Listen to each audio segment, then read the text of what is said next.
السلام علیکم۔ اللہ کی سلامتی ہو آپ سبھی میرے سننے والوں پر۔ پچھلے ہفتے سے میری طبیعت ناساز ہے، اس وجہ سے انسان کی کہانی کے بعد میرے اگلے ٹاپک ایمانیات کو کمپلیٹ ہونے میں کچھ رکاوٹیں پیش آ رہی ہے۔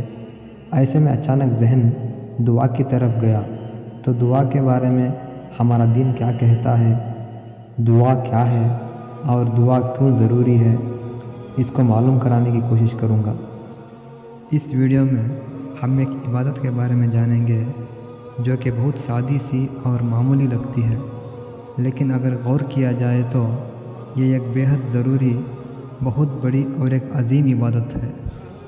یہ عبادت دعا ہے۔ حقیقت میں دعا ہم میں سے ہر ایک کی ضرورت ہے۔ ہم سب عاجز انسان ہیں، ہم سب کو بہت سے چیزوں کی ضرورت پیش آتی ہے۔ ہمیں تکلیفیں، بیماریاں اور بہت سی مصیبتیں پیش آتی ہیں۔ ہماری تمنائیں، آرزوئیں ادھوری رہ جاتی ہیں۔ ہماری زندگی میں، ہمارے کاروبار میں بہت سے مشکلوں کا سامنا کرنا پڑتا ہے۔ ایک انسان کی حیثیت سے یہ سب معاملے پیش آتے ہیں۔ ان میں ہم اپنے رب سے فریاد کرتے ہیں۔ دعا ہمیں بندہ عاجز ہونے کا احساس دلاتی ہے۔ دنیا میں ہمارے جو تعلقات ہیں ان میں ہم کبھی اپنی ضرورت کے لیے اپنے باپ سے، اپنی ماں سے بات کرتے ہیں، کبھی خاندان میں کسی بڑے سے یا اور بھی کسی بڑے بزرگ سے بات کرتے ہیں، مگر سب سے بڑا تو وہی اللہ رب العالمین ہے۔ اس کے سامنے جو درخواست پیش کرتے ہیں یہی دعا ہے۔ اور یہ صحیح بات ہے کہ بہت سے ہمارے معاملات کو اللہ نے دعا سے ریلیٹ کر دیا ہے کہ وہ اپنے بندے کو مانگے گا تو عطا کرے گا۔ تو ہمیں چاہیے کہ ہم اللہ سے خوب مانگیں، اس لیے کہ وہ بڑا دینے والا ہے اور بہت کرم کرنے والا ہے۔ اور جب ہماری دعا قبول نہیں ہوتی تو سمجھ لینا چاہیے کہ اس کے پیچھے اللہ تعالیٰ کی کوئی بڑی حکمت ہے۔ اس لیے کہ اگر وہ ایک ہی وقت میں سب کی دعا قبول کر لے تو اس دنیا کا سسٹم نہیں چل سکتا۔ ایک وقت میں کسان کہہ رہا ہوتا ہے کہ پروردگار اس بارش کو روک لے، میری فصل تباہ ہو جائے گی۔ کوئی کہہ رہا ہے کہ میری جھوپڑی گر جائے گی، اور کوئی باغ کے کنارے کھڑے ہو کے کہہ رہا ہوتا ہے کہ کیا خوبصورت منظر ہے، پروردگار اس بارش کو برساتے ہی رہنا۔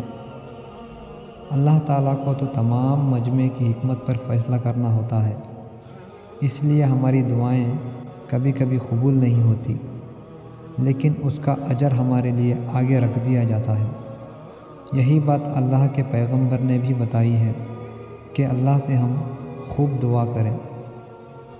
ہمارے نبی محمد صلی اللہ علیہ وسلم نے ہمیں دعا مانگنے کا یہ طریقہ بتایا ہے کہ ہم دعا میں سب سے پہلے اللہ کی تعریف کریں، اس کی بڑائی، اس کی شان اور اس کی کبریائی بیان کریں، پھر آپ صلی اللہ علیہ وسلم پر درود و سلام پیش کریں، پھر اپنی حاجتیں، اپنی ضرورتیں پوری عاجزی کے ساتھ اس مالک کائنات کے سامنے پیش کریں۔ حدیث میں آتا ہے کہ بندے کے سب سے قریب اللہ سبحانہ و تعالیٰ اس وقت ہوتا ہے جب بندہ سجدے میں رہتا ہے، لہٰذا ہمیں سچے دل سے اس رحمان الرحیم کے آگے سجدہ ریز ہو کر اپنی فریادیں پیش کرنا چاہیے۔ دعا ایک بہت ہی اہم عبادت ہے۔ ہمیں اللہ سے یہ بھی دعا کرنا چاہیے کہ ہمیں اللہ دعا کرنے کی توفیق عطا کرے، اور خصوصاً دعا میں ہمیں توبہ کرنے چاہیے۔ اپنے گناہوں پر شرمندہ ہو کر اللہ سے توبہ کریں۔ توبہ کا مطلب ہے پلٹنا، یعنی جو گناہ ہم کر رہے ہیں اس سے بچ کر اللہ کی طرف پلٹنا۔